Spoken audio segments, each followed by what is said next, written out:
नमस्कार, मैं तुषार वर्मा आपका मेरी चैनल में स्वागत करता हूं। जैसा कि आपको विदित है कि मैं मुंशी प्रेमचंद की प्रसिद्ध कहानियां आपको सुना रहा हूं। आज मैं आपको उनकी कहानी ईदगाह सुनाने जा रहा हूं। कहानी का नाम है ईदगाह। तो आइए शुरू करते हैं। रमजान के पूरे 30 रोजे के बाद आज ईद आई है। कितना मनोहर, कितना सुहावना प्रभात है। वृक्षों पर कुछ अजीब हरियाली है, खेतों में कुछ अजीब रौनक है, आसमान पर कुछ अजीब लालिमा है। आज का सूर्य देखो, कितना प्यारा, कितना शीतल है, मानो संसार को ईद की बधाई दे रहा है। गांव में कितनी हलचल है। ईदगाह जाने की तैयारियां हो रही है। किसी के कुर्ते में बटन नहीं है। पड़ोस में घर सुई धागा लेने दौड़ा जा रहा है। किसी के जूते कड़े हो गए हैं। उनमें तेल डालने के लिए तेली के घर भागा जाता है। जल्दी जल्दी बैलों को सानी पानी दे दें। ईदगाह से लौटते लौटते दोपहर हो जाएगी। 3 कोस का पैदल रास्ता, फिर सैकड़ों आदमियों से मिलना भेंटना। दोपहर के पहले लौटना असंभव है। लड़के सबसे ज्यादा प्रसन्न हैं। किसी ने एक रोजा रखा है, वह भी दोपहर तक, किसी ने वह भी नहीं। लेकिन ईदगाह जाने की खुशी उनके हिस्से की चीज है। रोजे बड़े बूढ़ों के लिए होंगे, इनके लिए तो ईद है। रोज ईद का नाम रटते थे, आज वह आ गई। अब जल्दी पड़ी है कि लोग ईदगाह क्यों नहीं चलते। इन्हें गृहस्थी की चिंताओं से क्या प्रयोजन। सेवैयों के लिए दूध और शक्कर घर में है या नहीं, इनकी बला से ये तो सेवैयां खाएंगे। वो क्या जाने कि अब्बा जान क्यों बदहवास चौधरी कायम अली के घर दौड़े जा रहे हैं। उन्हें क्या खबर है कि चौधरी आज आंखें बदल ले तो यह सारी ईद मुहर्रम हो जाए। उनकी अपनी जेबों में तो कुबेर का धन भरा हुआ है।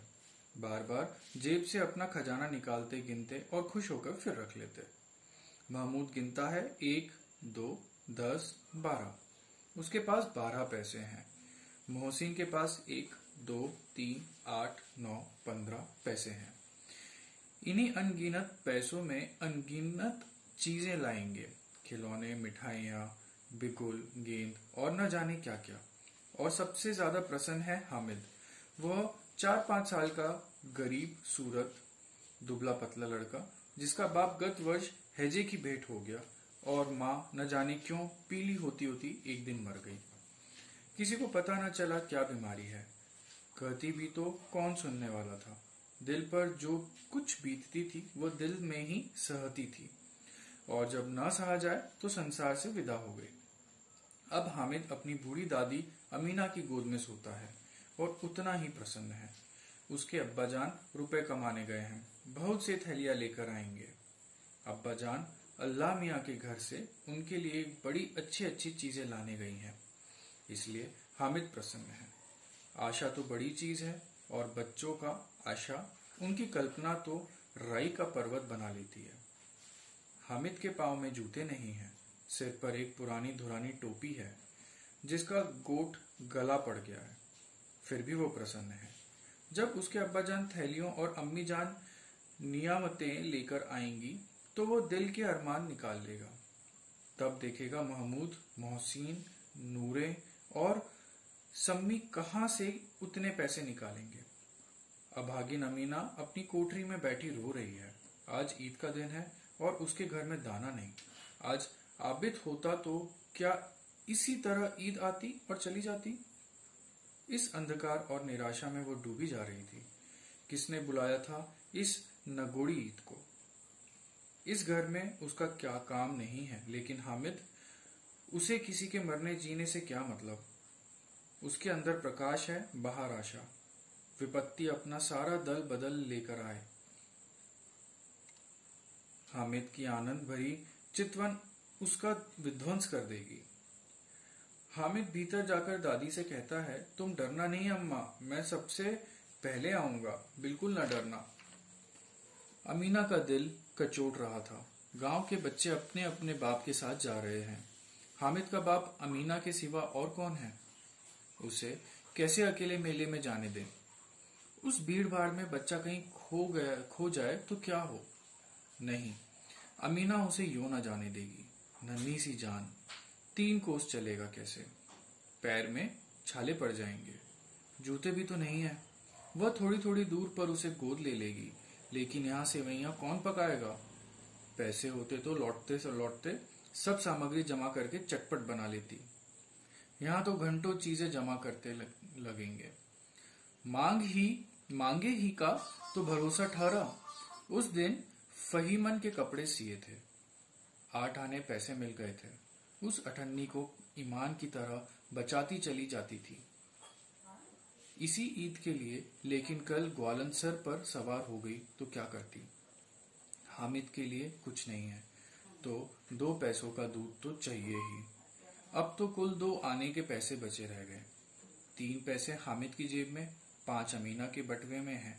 यही तो बिसात है और ईद का त्योहार। अल्लाह ही बेड़ा पार लगावे। धोबन और नाई और मेहतरानी और चूड़ी हारिन सभी तो आएंगे।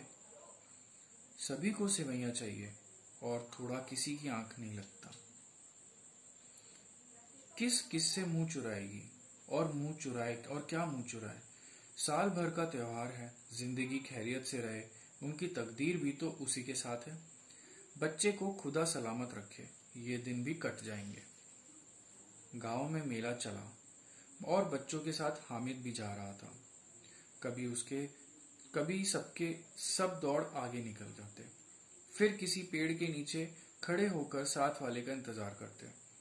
ये लोग क्यों इतने धीरे धीरे चल रहे हैं? हामिद के पैरों में तो जैसे पर लग गए हों। वो कभी थक सकता है। शहर का दामन आ गया। शहर के दोनों और अमीरों के बगीचे हैं। पक्की 4 दीवारी बनी हुई है। पेड़ों में आम और लीचियां लगी हुई हैं। कभी कभी कोई लकड़ा ककड़ी उठाकर आम पर निशाना लगाता है। माली अंदर से गाली देता हुआ निकलता है। लड़के वहां से एक फलांग पर हैं, खूब हंस रहे हैं। माली को कैसे उल्लू बनाया। बड़ी बड़ी इमारतें आने लगी। यह अदालत है, यह कॉलेज है, यह क्लब घर है। इतने बड़े कॉलेज में कितने लड़के पढ़ते होंगे? सब लड़के नहीं हैं जी, बड़े बड़े आदमी हैं। सच उनकी बड़ी बड़ी मूछें हैं। इतने बड़े हो गए, अभी तक पढ़ने जाते हैं। न जाने कब तक पढ़ेंगे और क्या करेंगे इतना पढ़ के। हामिद के मदरसे में तो 2-3 बड़े बड़े लड़के हैं, बिल्कुल 3 कौड़ी के। रोज मार खाते हैं, काम से जी चुराते हैं। इस जगह भी उसी तरह के लोग होंगे और क्या। क्लब घर में जादू होता है, सुना है। यहाँ मुर्दे की खोपड़ियां दौड़ती हैं और बड़े बड़े तमाशे होते हैं, पर किसी को अंदर नहीं जाने देते। और शाम को तो साहब लोग खेलते हैं। बड़े बड़े आदमी खेलते हैं। मूंछो दाढ़ी वाले में खेलती हैं। सच। हमारी अम्मी को वो दे दो, क्या नाम है, बैट, तो उसे पकड़ ही ना सके, घुमाते ही लुढ़क न जाए। महमूद ने कहा, हमारी अम्मी जान का तो हाथ कांपने लगे, अल्लाह कसम। मोहसिन बोला, अम्मी मानो आटा पीस डालती, जरा सा बैट पकड़ लेंगी तो हाथ कांपने लगे। सैकड़ों घड़े पानी रोज निकालती हैं, 5 घड़े तो मेरी भैंस पी जाती है। किसी मैम को एक घड़ा पानी भरना पड़े तो आंखों तले अंधेरा आ जाए। महमूद, लेकिन दौड़ती तो नहीं, उछल कूद तो नहीं कर सकती। मोहसिन, हाँ उछल कूद नहीं सकती, लेकिन उस दिन मेरी गाय खुल गई थी और चौधरी के खेत में जा पड़ी थी, तो अम्मी इतनी तेज दौड़ी कि मैं उन्हें न पा सका। सच। आगे चले। हलवाइयों की दुकान शुरू हुई। आज खूब सजी हुई थी। इतनी मिठाइयाँ कौन खाता है? देखो ना, एक एक दुकान पर मनो होगी। सुना है रात को जन्नात आकर खरीद ले जाते हैं। अब्बा कहते थे कि आधी रात को एक आदमी हर दुकान पर जाता है और जितना माल बचा होता है वो तुलवा लेता है और सचमुच के रुपए देता है। बिल्कुल ऐसे ही रुपए। हामिद को यकीन न आया, ऐसे रुपए जिन्नात को कहां से मिल जाएंगे। मोहसिन ने कहा, जिन्नात को रुपए की कमी क्या कमी, जिस खजाने में चाहे चले जाएं। लोहे के दरवाजे तक उन्हें नहीं रोक सकते जनाब। आप हैं फिर फेर में। हीरे जवाहरात तक उनके पास रहते हैं। जिससे खुश हो जाएं, उसे टोकरो जवाहरात दे दिए। अभी यहीं बैठे हैं, 5 मिनट में कहो कलकत्ता पहुंच जाएं। हामिद ने फिर पूछा, जिन्नात बहुत बड़े बड़े होते होंगे? मोहसिन, एक एक आसमान के बराबर होता है जी। जमीन पर खड़ा हो जाए तो उसका सिर आसमान से जा लगे, मगर चाहे तो एक लोटे में घुस जाए। हामिद, लोग उन्हें कैसे खुश करते होंगे? कोई मुझे वो मंत्र बता दे तो एक जिन्न को खुश कर लूं। मोहसिन, अब यह तो मैं नहीं जानता, लेकिन चौधरी साहब के काबू में बहुत से जिन्नात हैं। कोई चीज चोरी जाए, चौधरी साहब उसका पता लगा लेंगे और चोर का नाम भी बता देंगे। जुमराती का बछवा उस दिन खो गया था। 30 दिन हैरान हुए, कहीं ना मिला। तब झक मारकर चौधरी के पास गए। चौधरी ने तुरंत बता दिया कि वे मवेशी खाने में हैं और वहीं मिला। जिन्नात आकर उन्हें सारे जहान की खबर दे जाता है। अब उसकी समझ में आ गया कि चौधरी के पास इतना धन है और उसके नाम का इतना सम्मान क्यों है। आगे चले, यह पुलिस लाइन है। यहीं सब कांस्टेबल कवायद करते हैं। रैटन, फाइफो, रात को बेचारे घूम घूम कर पहरा देते हैं, नहीं चोरियां हो जाए। मोहसिन की ने प्रतिवाद किया, यह कांस्टेबल पहरा देते हैं? तभी तुम बहुत जानते हो। अजी हजरत, यही चोरी कराते हैं। शहर के जितने चोर डाकू सब इनसे मिले हैं। रात को ये लोग चोरी तो करते ही हैं। चोरी करो और आप दूसरे मोहल्ले में जाकर जागते रहो, पुकारने लगते हैं। जब भी इन लोगों के पास इतने रुपए आते हैं, मेरे मामू एक थाने के कांस्टेबल हैं, 20 रुपए महीना पाते हैं, लेकिन 50 रुपए घर बेचते हैं। अल्लाह कसम, मैंने एक दिन पूछा कि मामू आप इतने पैसे कहाँ से पाते हो? हंसकर कहने लगे, बेटा अल्लाह देते हैं। फिर आप ही बोले, अगर आप चाहो तो एक दिन में लाखों मार लाएं। हम तो इतना ही लेते हैं, लेकिन अपनी बदनामी ना हो और नौकरी ना चली जाए। हामिद ने पूछा, यह लोग चोरी करवाते हैं तो कोई इन्हें क्यों नहीं पकड़ता? मोहसिन उसकी नादानी पर दया दिखाकर बोला, अरे पागल, इन्हें कौन पकड़ेगा?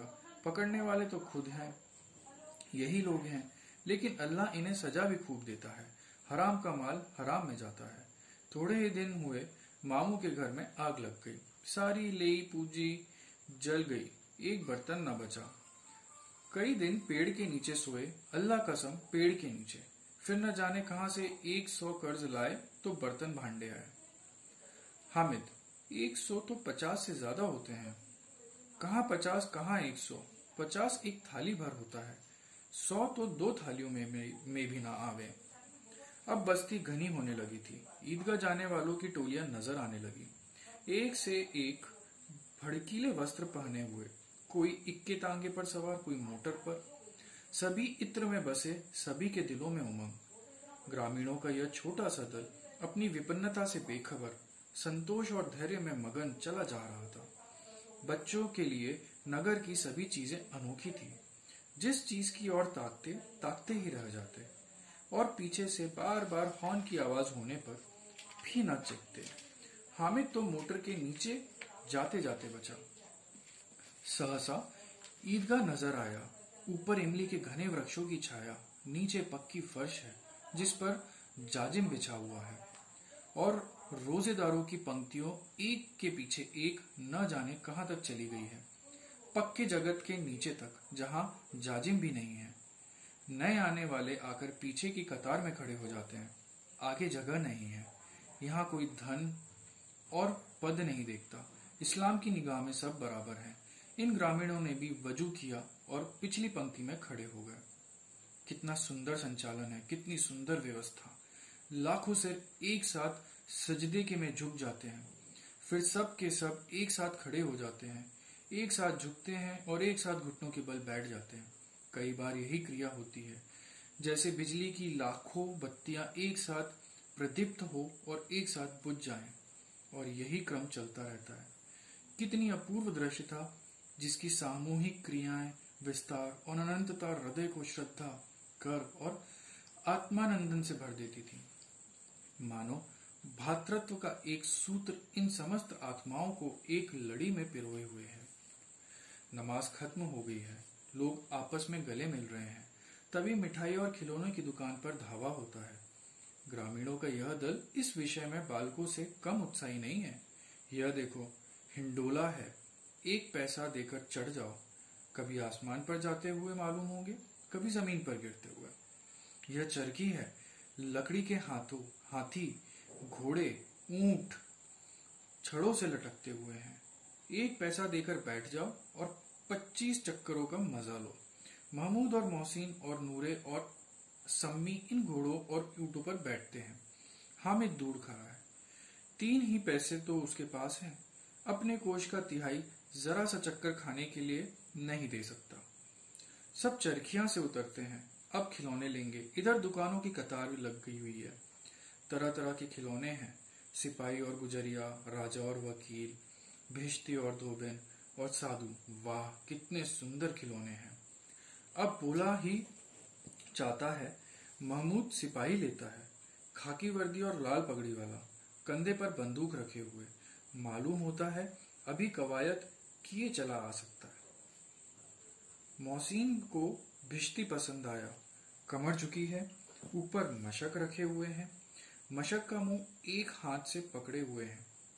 कितना प्रसन्न है, शायद कोई गीत गा रहा है। बस मशक से पानी उड़ेला ही चाहता है। नूरे को वकील से प्रेम है। कैसी विद्वत्ता है इसके मुख पर। काला चोगा, नीचे सफेद अचकन, अचकन के सामने की जेब में घड़ी, सुनहरी जंजीर, एक हाथ में कानून का पोथा लिए हुए। मालूम होता है अभी किसी अदालत से जिरा और बहस किए चले आ रहे हैं। यह सब 2-2 पैसों के खिलौने हैं। हामिद के पास कुल 3 पैसे हैं। इतने महंगे खिलौने वह कैसे ले। खिलौना कहीं हाथ से छूट पड़े तो चूर चूर हो जाए, जरा पानी पड़े तो सारा रंग घुल जाए। ऐसे खिलौने लेकर वो क्या करेगा, किस काम के। मौसी, मेरा भिश्ती रोज पानी दे जाएगा, सांझ सवेरे। महमूद, और मेरा सिपाही घर का पहरा देगा। कोई चोर आवेगा तो फौरन बंदूक से फेर कर देगा। नूरे, और मेरा वकील खूब मुकदमा लड़ेगा। सम्मी, और मेरी धोबिन रोज कपड़े धोएगी। हामिद खिलौने की निंदा करता है। मिट्टी ही के तो हैं, गिर जाएंगे तो चकनाचूर हो जाएंगे। लेकिन ललचाई हुई आंखों से खिलौने को देख रहा है और चाहता है कि जरा देर के लिए उन्हें हाथ में ले ले। उसके हाथ अनायास ही लपकते हैं, लेकिन लड़के इतने त्यागी नहीं होते, विशेषकर जब अभी नया शौक है। हामिद ललचाता है। खिलौनों के बाद मिठाइयां आती है। किसी ने रेवड़ियां ली, किसी ने गुलाब जामुन, किसी ने सोहन लुआ। मजे से खा रहे हैं। हामिद उनकी बिरादरी से पृथक है। अभागे के पास 3 पैसे हैं। क्यों नहीं कुछ लेकर खाता। ललचाई आंखों से सबकी ओर देखता है। मोहसिन कहता है, हामिद रेवड़ी ले जा, कितनी खुशबूदार है। हामिद को संदेह हुआ यह केवल क्रूर विनोद है। मोहसिन इतना उदार नहीं है, लेकिन यह जानकर भी वह उसके पास जाता है। मोहसिन दोनों से एक रेवड़ी निकालकर हामिद की ओर बढ़ाता है। हामिद हाथ फैलाता है। मोहसिन रेवड़ी अपने मुंह में रख लेता है। महमूद, नूरे और सम्मी खूब तालियां बजा बजा कर हंसते हैं। हामिद खिसिया जाता है। मोहसिन, अच्छा अब की जरूर देंगे हामिद, अल्लाह कसम ले जाओ। हामिद, रखे रहो, क्या मेरे पास पैसे नहीं हैं। सन्नी, 3 ही तो पैसे हैं, 3 पैसों में क्या क्या लोगे। महमूद, हमसे गुलाब जामुन ले जाओ हामिद। मोहसिन बदमाश है। हामिद, मिठाई कौन बड़ी नेमत है, किताब में इसकी कितनी बुराइयां लिखी हैं। मोहसिन, लेकिन दिल में कह रहे होंगे कि मिले तो खा ले, लेकिन पैसे क्यों नहीं निकालते। महमूद, हम समझते हैं कि इसकी चालाकी, जब हमारे सारे पैसे खर्च हो जाएंगे तो हमें ललचा ललचा कर खाएगा। मिठाइयों के बाद कुछ दुकानें लोहे की चीजों की है, कुछ गिलट, कुछ नकली गहनों की। लड़कों के लिए यहाँ कोई आकर्षण न था। वह सब आगे बढ़ जाते हैं। हामिद लोहे की दुकान पर रुक जाता है। कई चिमटे रखे हुए थे। उसे ख्याल आया दादी के पास चिमटा नहीं है। तवे से रोटियां उतारती हैं तो हाथ जल जाता है। अगर वो चिमटा लेकर दादी को दे दे तो वो कितनी प्रसन्न होगी। फिर उनकी उंगलियां कभी ना जलेंगी। घर में एक काम की चीज हो जाएगी। खिलौने से क्या फायदा, व्यर्थ के पैसे खराब होंगे। जरा देर की तो खुशी होती है उससे। फिर भी खिलौने को कोई आंख उठाकर नहीं देखता। या तो घर पहुंच पहुंचकर टूट फूट बराबर हो जाएंगे, या छोटे बच्चे जो मेले में नहीं आए हैं जिद करके ले लेंगे और तोड़ डालेंगे। चिमटा कितना काम की चीज है। रोटियां तवे से उतार लो, चूल्हे में सेक लो। कोई आग मांगने आवे तो चटपट चूल्हे में आग निकालकर उसे दे दो। अम्मा बेचारी को कहाँ फुर्सत है कि बाजार आए, और इतने पैसे ही नहीं कहाँ मिलते हैं। रोज हाथ जला लेती हैं। हामिद के साथी आगे बढ़ गए। सबील पर सब के सब शरबत पी रहे हैं। देखो सब कितने लालची हैं। इतनी मिठाइयां ली, मुझे किसी ने एक भी न दी। उस पर कहते हैं मेरे साथ खेलो, मेरा यह काम करो। अब अगर किसी ने कोई काम करने को कहा तो पूछूंगा, खाए मिठाई? आप मुंह सड़ेगा, फोड़े फुंसियां निकलेंगी। आप ही जबान चटोरी हो जाएगी। तब घर के पैसे चुराएंगे और मार खाएंगे। किताब में झूठी बातें थोड़ी ही लिखी है, मेरी जबान क्यों खराब होगी। अम्मा चिमटा देखते ही दौड़कर मेरे हाथ से ले लेंगी और कहेंगी मेरा बच्चा अम्मा के लिए चिमटा लाया है। हजारों दुआएं देंगी। फिर पड़ोस की औरतें को दिखाएंगी। सारे गांव में चर्चा होने लगेगी, हामिद चिमटा लाया है, कितना अच्छा लड़का है। इन लोगों के खिलौने पर कौन दुआएं देगा। बड़ों की दुआएं सीधे अल्लाह के दरबार में पहुंचती हैं और तुरंत सुनी जाती हैं। मेरे पास पैसे नहीं हैं, तभी तो मोहसिन और महमूद यूं मिजाज दिखाते हैं। मैं भी इनसे मिजाज दिखाऊंगा। खेले खिलौने और खाए मिठाई।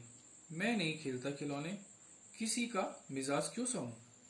मैं गरीब से ही, किसी से कुछ मांगता तो नहीं। आखिर अब्बा जान कभी ना कभी आएंगे, अम्मी भी आएगी ही। फिर इन लोगों से पूछूंगा कितने खिलौने लोगे। एक एक टोकरियां खिलौने दूं और दिखा दूं कि दोस्त के साथ इस तरह का सलूक किया जाता है। यही नहीं कि एक पैसे की रेवड़ी ली तो चिढ़ा चिढ़ा कर खाने लगे।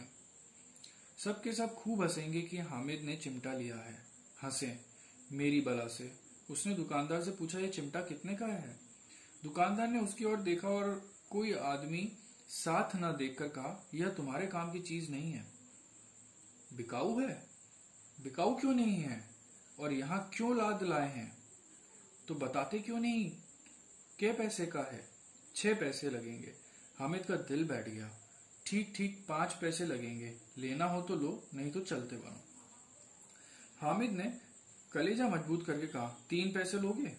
यह कहता हुआ वो आगे बढ़ गया कि दुकानदार की घुड़कियां न सुने। लेकिन दुकानदार ने घुड़कियां नहीं दी, बुलाकर चिमटा दे दिया।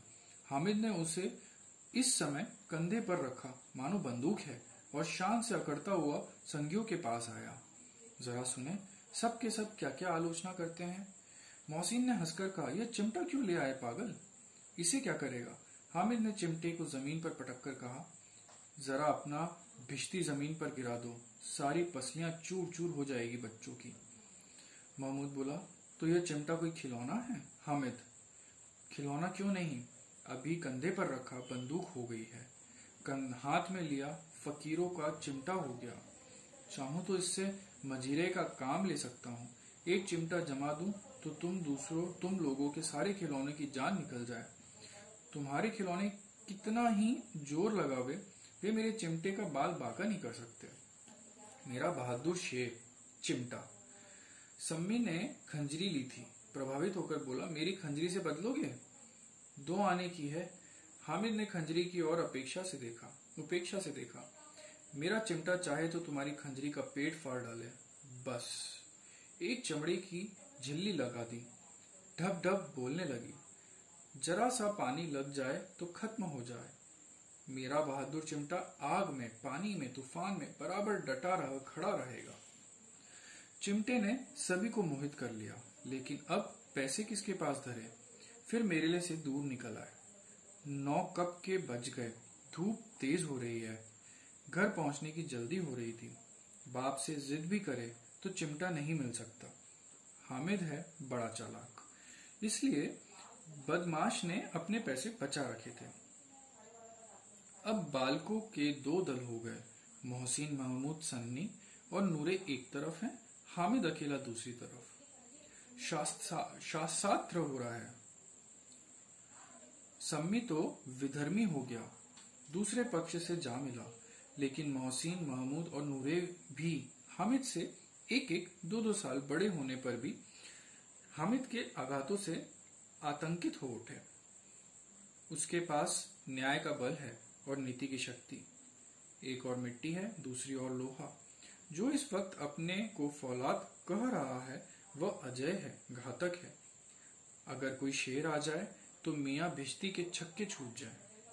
मियाँ सिपाही मिट्टी की बंदूक छोड़कर भागे। वकील साहब की नानी मर जाए, चुगे के मुंह से छिपाकर जमीन पर लेट जाए, मगर ये चिमटा, ये बहादुर, यह रुस्तम हिंद लपक कर शेर की गर्दन पर सवार हो जाएगा और उसकी आंखें निकाल लेगा। मोहसिन ने एड़ी चोटी का जोर लगाकर कहा, अच्छा, पानी तो नहीं भर सकता।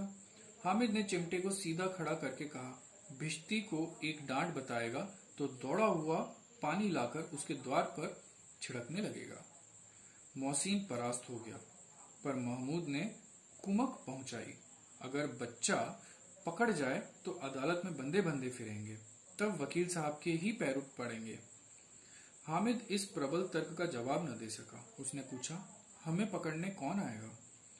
नूरे ने अकड़कर कहा, सिपाही बंदूक वाला। हामिद ने मुंह चिढ़ाकर कहा, यह बेचारा हमारे बहादुर रुस्तम हिंद को पकड़ेंगे? अच्छा, लाओ, अभी जरा कुश्ती हो जाए, इसकी सूरत देखकर दूर से भागेंगे। पकड़ेंगे क्या बेचारे? मोहसिन को एक नई चोट सूझ गई। तुम्हारे चिमटे का मुंह रोज आग में जलेगा। उसने समझा कि हामिद लाजवाब हो जाएगा, लेकिन यह बात ना हुई। हामिद ने तुरंत जवाब दिया, आग में बहादुर ही कूदते हैं जनाब। तुम्हारे यह वकील, सिपाही, भिश्ती लौंडिया की तरह घर में घुस जाएंगे। आग में कूदना वह काम है जो रुस्तम हिंद ही कर सकता है। महमूद ने एक जोर लगाया, वकील साहब, कुर्सी मेज पर बैठेंगे? तुम्हारी चिमटा तो बाबरची खाने में जमीन पर खड़ा रहेगा। इस तर्क से सम्मी और नूरे को भी सजीव कर दिया। कितने ठिकाने की बात कही। चिमटा बाबरची खाने में पड़े रहने के सिवा और क्या कर सकता है? हामिद को कोई फड़कारता हुआ जवाब न सूझा तो उसने धांधली शुरू की, मेरा चिमटा बाबरची खाने में नहीं रहेगा। वकील साहब कुर्सी पर बैठेंगे तो जाकर उन्हें जमीन पर पटक देगा और उसका कानून उनके पेट में डाल देगा। बात कुछ बनी नहीं। खांसी, गाली गलौज थी। कानून को पेट में डालने वाली बात छा गई। ऐसी छा गई कि तीनों सुरमा मुंह ताकते रह गए, मानो कोई गड्ढे वाले कनकोए को काट गया हो। कानून मुंह से बाहर निकलने वाली चीज है, उसको पेट के अंदर डाल दिया जावे, बेतुकी सी बात होने पर भी कुछ नयापन रखती है। हामिद ने मैदान मार लिया। उसका चिमटा रुस्तम हिंद है। अब इसमें मोहसिन, महमूद, नूरे, सिम्मी किसी को भी कोई आपत्ति नहीं हो सकती। विजेता को हराने वालों से जो चमत्कार मिलना स्वाभाविक है वो हामिद को भी मिला। और उन्हें 3-3, 4-4 आने पैसे खर्च किए, पर कोई काम की चीज न ले सके। हामिद ने 3 पैसे में रंग जमा लिया। सच ही तो है, खिलौनों का क्या भरोसा, टूट फूट जाएंगे। हामिद का चिमटा बना रहेगा बरसों। संधि की शर्त तय होने लगी। मोहसिन ने कहा, जरा अपना चिमटा दो, हमें भी देखें। तुम तो हमारा भिश्ती लेकर देखो। महमूद और नूरों ने भी अपने अपने खिलौने पेश किए। हामिद को इन शर्तों के मानने में कोई आपत्ति न थी। चिमटा बारी बारी से सबके हाथ में गया और उनके खिलौने बारी बारी से हामिद के हाथों में आए। कितने खूबसूरत खिलौने हैं। हामिद ने हारने वालों के आंसू पोंछे। मैं तुम्हें चिढ़ा रहा था, सच। यह लोहे का चिमटा भला इन खिलौनों की क्या बराबरी करेगा। मालूम होता है। अब बोल। लेकिन मोहसिन की पार्टी को इस दिलासे से संतोष नहीं होता। चिमटे का सिक्का खूब बैठ गया है। चिपका हुआ टिकट अब पानी से नहीं छूट रहा है। मोहसिन, लेकिन इन खिलौनों के लिए कोई हमें दुआ तो न देगा। महमूद, दुआ के लिए फिरते हो, उल्टे मार ना पड़े। अम्मा जरूर कहेगी कि मेले में मिट्टी के खिलौने नहीं मिले तुम्हें। हामिद को स्वीकार करना पड़ा कि खिलौनों को देखकर किसी की माँ इतनी खुश ना होंगी जितनी दादी चिमटे को देख के होंगी। 3 पैसों ही में तो उसने सब कुछ करना था और उन पैसों के उपयोग पर पछतावे की बिल्कुल जरूरत न थी। फिर अब तो चिमटा रुस्तम हिंद है और सभी खिलौनों का बादशाह। रास्ते में महमूद को भूख लगी। उसके बाप ने केले खाने को दिए। महमूद ने केवल हामिद को साजी बनाया। उसके अन्य मित्र मुंह ताकते रह गए। यह उस चिमटे का प्रसाद था। 11 बजे सारे गांव में हलचल मच गई। मेले वाले आ गए। मोहसिन की छोटी बहन ने दौड़कर भिश्ती उसके हाथ से छीन लिया और मारे खुशी के जो उछली तो मियाँ भिश्ती नीचे आ रहे और सुरलोक सिधारे। इस पर भाई बहन ने मारपीट हुई। दोनों खूब रोए। उसकी अम्मी यह शोर सुनकर बिगड़ी और दोनों को ऊपर से 2-2 चाटे और लगाए। मियाँ नूरे ने वकील का अंत उसके प्रतिष्ठा कुल इससे ज्यादा गौरवमय हुआ। वकील जमीन पर या ताक पर तो नहीं बैठ सकता। उसकी मर्यादा का विचार तो करना ही होगा। दीवारों में 2 खूंटियां गाड़ी गई। उन पर लकड़ी का एक पट्टा रखा गया। पट्टे पर कागज का कालीन बिछाया गया। वकील साहब राजा भोज की भांति सिंहासन पर विराजे। नूरे ने उन्हें पंखा झलना शुरू किया। अदालत में खस की टट्टियां और बिजली के पंखे रहते हैं। क्या यहाँ मामूली पंखा भी ना हो? कानून की गर्मी दिमाग पर चढ़ जाएगी कि नहीं। बांस का पंखा आया और नूरे हवा करने लगे।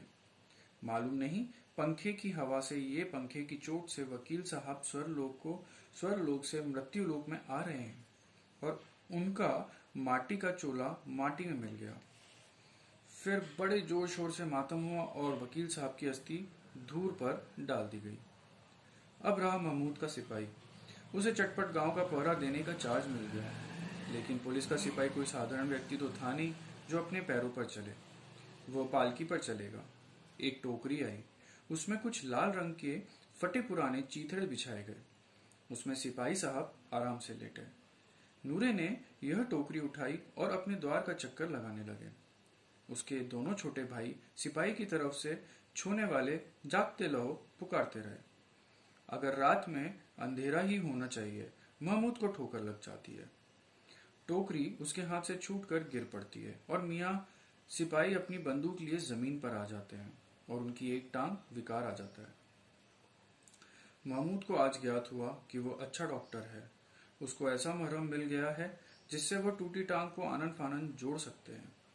केवल गुलेर का दूध चाहिए।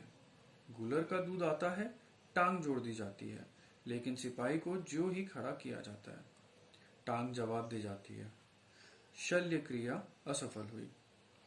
तब उसकी दूसरी टांग भी तोड़ दी जाती है। अब कम से कम एक जगह पर आराम से बैठ तो सकता है। एक टांग से तो न चल सकता था, न बैठ सकता था। अब वह सिपाही सन्यासी हो गया है।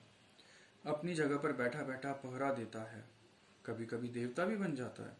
उसके सर पर झालरदार साफा खुरस दिया गया है। अब उसका जितना रूपांतरण चाहो कर सकते हो। कभी कभी तो उससे बाट का काम भी लिया जाता है। अब मियाँ हामिद का हाल सुनिए। अमीना उसकी आवाज सुनते ही दौड़ी और उसे गोद में उठाकर प्यार करने लगी। सहसा उसके हाथ में चिमटा देखकर वह चौंकी। ये चिमटा कहाँ था? मैंने मोल लिया है। के पैसे में? 3 पैसे दिए। अमीना ने छाती पीट ली। यह कैसा बेसमझ लड़का है कि दोपहर हुआ, कुछ खाया न पिया। लाया क्या यह चिमटा? सारे मेले में तुझे और कोई चीज न मिली जो यह लोहे का चिमटा उठा लाया? हामिद ने अपराधी भाव से कहा, तुम्हारी उंगलियां तवे से जल जाती थी, इसलिए मैंने इसे ले लिया। बुढ़िया का क्रोध तुरंत स्नेह में बदल गया, और स्नेह में भी वह नहीं जो प्रगल्भ होता है और अपनी सारी कसक शब्दों में बिखेर देता है। यह मूक स्नेह था, खूब ठोस, रस और स्वाद से भरा हुआ। बच्चे में कितना त्याग, कितना सद्भाव और कितना विवेक है। दूसरों को खिलौने लेते और मिठाई खाते देखकर इसका मन कितना ललचाया होगा। इतना जब्त इससे कैसा हुआ। वहां भी उसे अपनी बुढ़ी दादी की याद बनी रही। अमीना का मन गदगद हो गया। और अब एक बड़ी विचित्र बात हुई, हामिद के इस चिमटे से भी विचित्र। बच्चे हामिद ने बूढ़े हामिद का पार्ट खेला था। बुढ़िया अमीना बालिका अमीना बन गई। वह रोने लगी, दामन फैलाकर हामिद को दुआएं देती जाती थी और आंसू की बड़ी बड़ी बूंदें गिराती जाती थी। हामिद इसका रहस्य क्या समझता। आपको मेरी कहानी कैसी लगी? कमेंट सेक्शन में आके अपने सुझाव मुझे जरूर दें। अगली कहानी को लेकर मैं आपके सम्मुख फिर उपस्थित होऊंगा। जब तक के लिए धन्यवाद।